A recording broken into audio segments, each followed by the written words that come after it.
To the FIFA Club World Cup semi-finals. They have beaten Palmeiras by 2 goals to 1. We had a very happy John Obi Mikel running around the studio, having a little dance.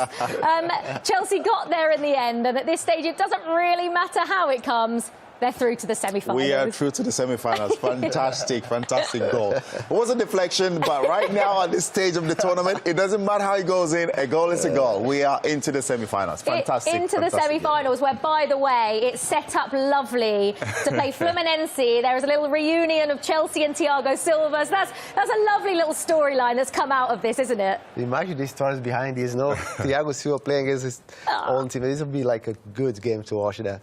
Oh, I'm so excited. I think everyone's really excited for that one. And Enzo Maresca, I mean, I don't want to, obviously it is celebratory for Chelsea that they are the team that are through, but that second half performance, slightly worrying, is it not? Yes, it was very, very worrying. We started very, very sloppy. We didn't start the second half really well.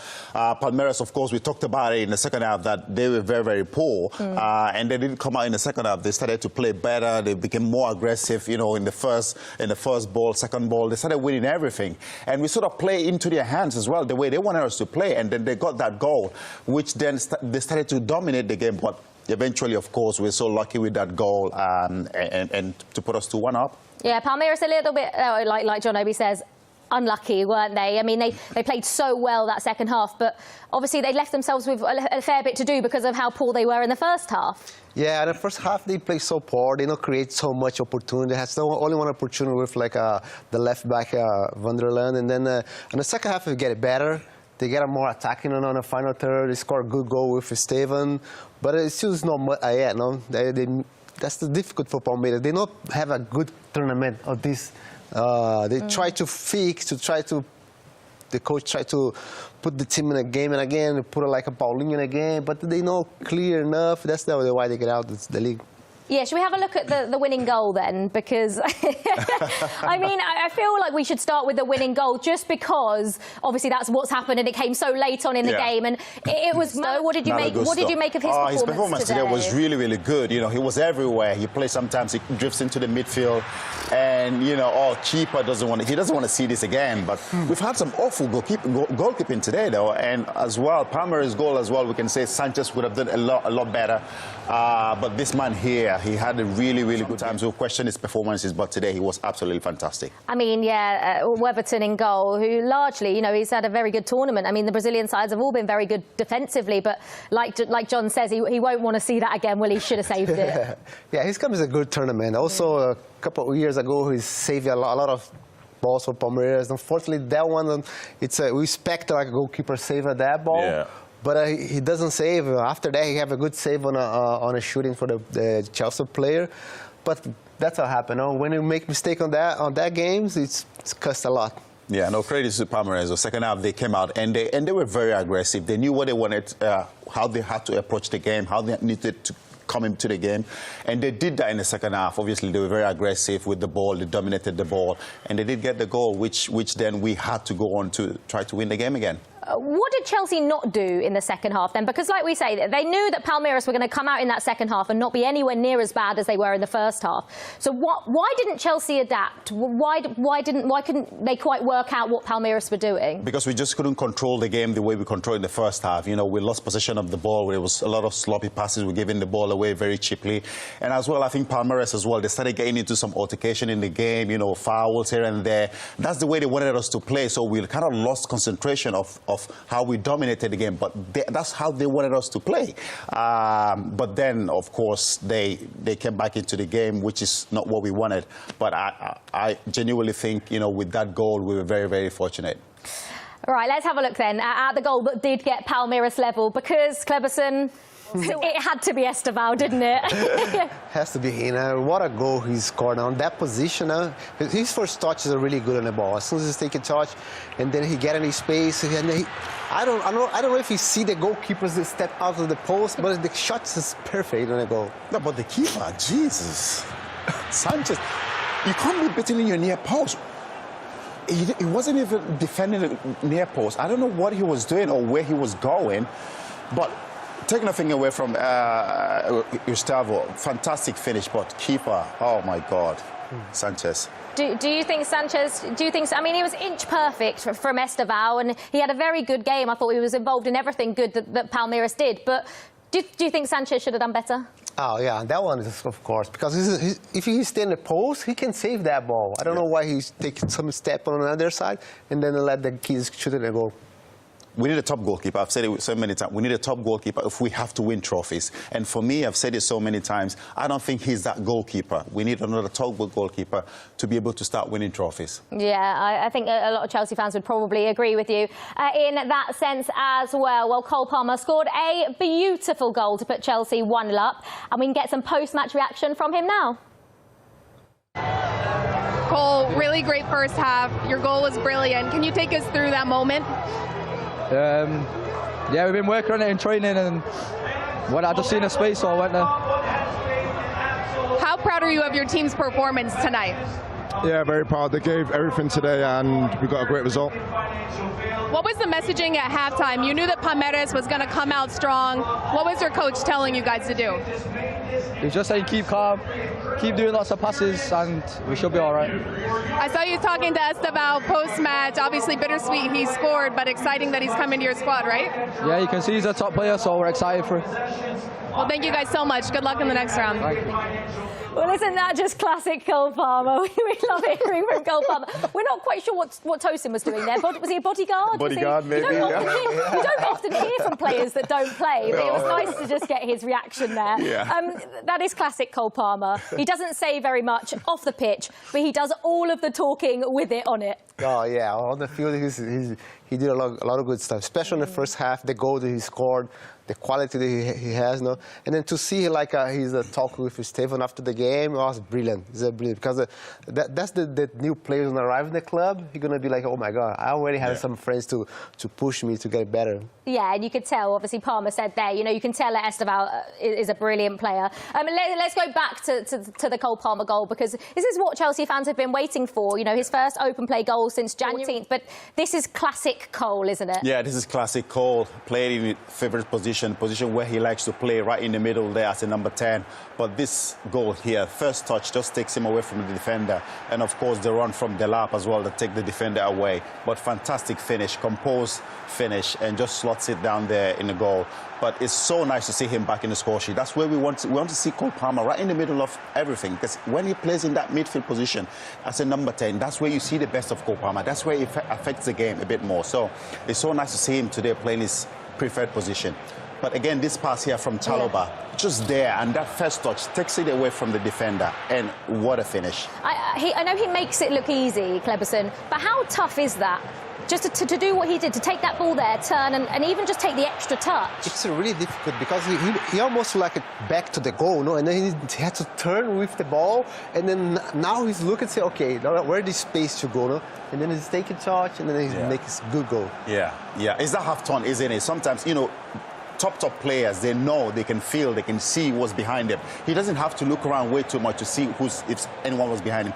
He knew the ball was coming to him, so that touch and that turn, and just sets it up, and that finish composed. It's so nice to see him back in the score sheet. Yeah, it was absolutely brilliant tonight. And like you say, you want to see Cole Palmer occupy those positions right in the middle of the pitch. You don't want to see him on the left or right. So what happens, you know, when Moises Caicedo comes back into midfield and Romeo Lavia's back fit, and then you've got Enzo Fernandez. Enzo Maresca's got some big decisions to make, because it does feel like Enzo Fernandez has been playing more of the 10, and that pushes Cole out wide. But after that performance, how can you push Cole out wide for the semi-final? Exactly. A lot of Chelsea fans have said it. You know, we don't like seeing him play out wide, because then you don't see the best of Cole Palmer. When he plays as a number 10, that's where you see the best of Cole Palmer. That's where he affects the game. But, of course, the manager has a tough decision to make when Caicedo and Lavia comes back. He likes to play those two in the midfield and then Enzo Fernandez a bit further. But, you know, it's the manager's decision if he wants to play Cole Palmer out wide. But for me, for Chelsea fans, we want to see him right in the middle of everything. I suppose, and you're not a Chelsea fan, but watching Cole Palmer play, it does feel like you get the best Cole Palmer when he's in the middle and not on the wing. Yeah, when I was in the middle, he can see more the game. No, I think he feel more like confident. He feel more positive to run on the puck to receive those ball. And also, I think when João Pedro get in the games, help him a lot, because he starts to find João Pedro also in the top. Well, talking of João Pedro, I feel like that's probably a good time to move on and talk about him, because he obviously came on. You know, he hasn't been, you know, in a pre-season training camp, of course, because Brighton obviously will be off at the moment. What did you make of his performance? Because I think a lot of Chelsea fans were pleasantly surprised by what he offered there today. Oh, yeah, he was lively. He came into the game. He was very, very positive. You know, we could see some good flashes of the kind of player he is. His first touch was really, really good. You know, he was very, very hungry. He wanted to show exactly why he's at the football club, and that's what you wanted to see. So for me, I think it's a very, very good signing for us. You can see there. Yeah. His movement in the box is very, very good. This touch here just sets it up, and the volley. He really wanted to make his mark today. He wanted to score a goal or create an assist. He looks, he hasn't trained with the team for such a long time, but to perform this way is absolutely, it's fantastic. It's great to see. And I suppose that's quite a difficult situation. I mean, he would back himself to, you know, come on and play whenever, but the fact he's had all that time off, he's coming into a completely new squad with completely new players, has never played with any of them before, to then turn up and actually put in a debut like that was pretty impressive. Yeah, pretty impressive. Imagine you're at home, just watch the games, and then say, okay, take your bag, come here and play that level. That demonstrates like they play like professional, no? Because as soon as you get it there, you know, that's my opportunity. I have to do like a really good so I can continue to have more chance. He looks very, very settled. He looks like he's been there a long time. And of course, now the manager making a decision, taking out Delap and not bringing in Jackson. What does that say about Nicholas Jackson's position in the team? So for me, it's a massive, massive question mark there. But João Pedro, fantastic debut today. Yeah, absolutely. Right, let's get some more post-match reaction from Philadelphia. Here's the Chelsea head coach, Enzo Maresca. Coach, congratulations on the win. Overall thoughts on your team's performance tonight? Yeah, thank you. Has been a tough game, as we expected. We need lots of energy because, you know, we are at the end of the season for us. They are at the beginning, so the energy is different. But at the end, congratulations to the players because they have been very good. What was the messaging at halftime to your squad? Obviously, Palmeiras came out very strong. Some of your players mentioned that was going to happen. What did you tell them to expect? No, they defend very, very well. They attack very well, so we need to be careful. First half, I think we were a little bit better compared to the second half. We controlled the game much better. But then they scored, the game changed, and then at the end, I think we scored and we deserve to win. I have to ask about Esteval. Obviously, bittersweet that he got the goal against you guys, but looking forward to the future with him? Yeah, happy because we won, happy because he scored, so it's the perfect night. Congrats, Coach. Thank you. I suppose that is a perfect night. Like Enzo Maresca says, it's best of both worlds, because now they can celebrate that Esteval goal knowing that they've gone through. I don't think they'd have been celebrating it very much if it was the other way round. Yeah, he celebrates so much, you know. It's special, like, because he knows the quality of Esteval, no? And then see the kids closely, I think it's really good for the coach.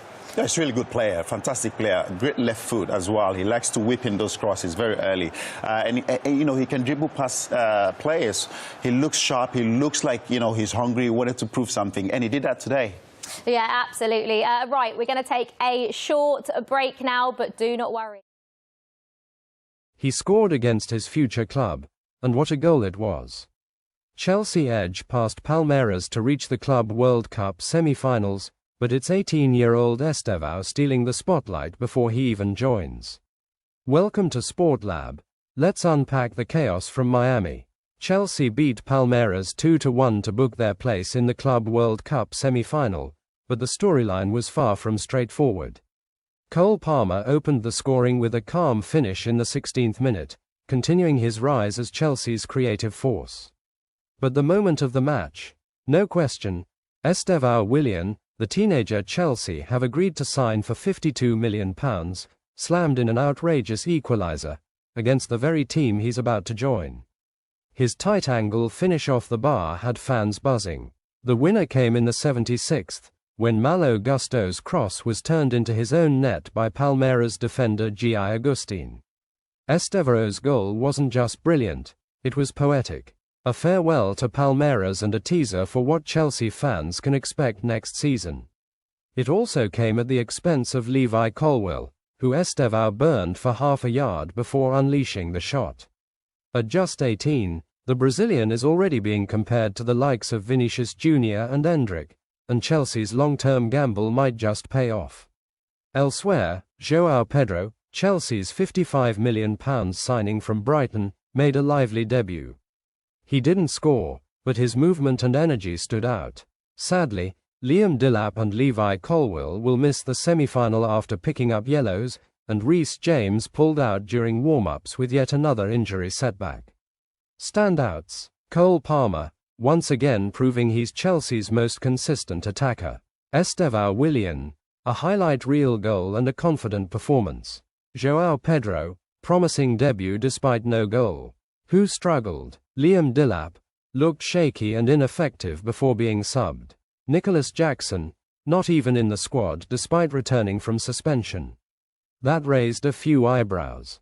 Chelsea now prepare for the semi-final against Fluminense, set for Tuesday at the MetLife Stadium in New Jersey. It's another Brazilian test, and without Colwill or Delap, Enzo Maresca will need to reshuffle the back line. Palmeiras, meanwhile, return to Brazil without their star boy, as Estevão's European journey officially begins. Chelsea got the win, but Estevão got the headlines. If this was a preview of what's to come, Stamford Bridge could be in for something special. Don't miss our Sport Lab breakdown after Tuesday's semi-final, and remember to like, comment, and hit that subscribe button for more football intel every week.